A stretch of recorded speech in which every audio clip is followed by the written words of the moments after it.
Every single day നമ്മൾ മുന്നോട്ടേക്ക് തന്നെ നീങ്ങിയിരിക്കണം.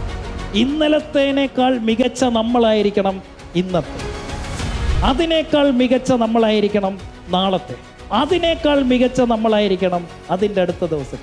ഒരു ദിവസം പോലും നിന്നടുത്ത് നിൽക്കാനോ പിന്നോട്ട് പോകാനോ പാടില്ല. എന്തുകൊണ്ടാണ് ഗവൺമെൻറ് ഉദ്യോഗസ്ഥർ, എന്തുകൊണ്ടാണ് മറ്റ് ജീവനക്കാർ, മറ്റ് എംപ്ലോയീസ് രക്ഷപ്പെടാതെ മിഡിൽ ക്ലാസ് ആയി നിൽക്കുന്നത്? ഇവൻ കോളേജിൽ നിന്ന് ഇറങ്ങുന്ന ദിവസം, ഇവന് PSC എക്സാം കിട്ടുന്ന ദിവസം ഈ ബുക്ക് അടച്ചു വെക്കും. നമ്മുടെയൊക്കെ ഒരുപാട് ഭാര്യമാരല്ല, ഭാര്യമാർ ടീച്ചർമാരായിട്ടുള്ളവരുണ്ട്. ഇവരെന്തെങ്കിലും വീട്ടിൽ വന്ന് പഠിക്കുന്നത് നിങ്ങൾ കണ്ടിട്ടുണ്ടോ? കാരണം എന്താ? ഇവരും പഠിപ്പിക്കുന്നതെല്ലാം കൊച്ചു പിള്ളേരെയല്ലേ. അവരെന്ത് ചോദ്യം ചോദിക്കാനാ? ഏത് ചോദ്യം ചോദിച്ചാലും മിണ്ടാരിടാ അവിടെ ഒരു ചാട്ടം ചാടിയ പോരെ, ഒരു പുല്ലും പഠിക്കണ്ടെന്നേ. ഏത് സർക്കാർ ഉദ്യോഗസ്ഥനെ പഠിക്കുന്നേ? നമ്മുടെ കൂടെ നിൽക്കുന്ന എംപ്ലോയീസ് ഏതവനാ പഠിക്കുന്നേ? അവൻ അന്ന് അടച്ചു വെച്ചതായത്. You can remain in that middle class.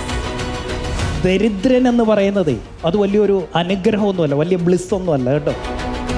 അത് നിന്റെ കഴിവ് കേടാണ്. ഒന്നും ഇല്ലാത്ത വീട്ടിൽ വന്ന് പിറന്നു എന്നുള്ളത് നിന്റെ തെറ്റല്ല.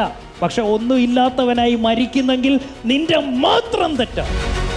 നീ മാത്രമാണ് തെറ്റുകാരൻ.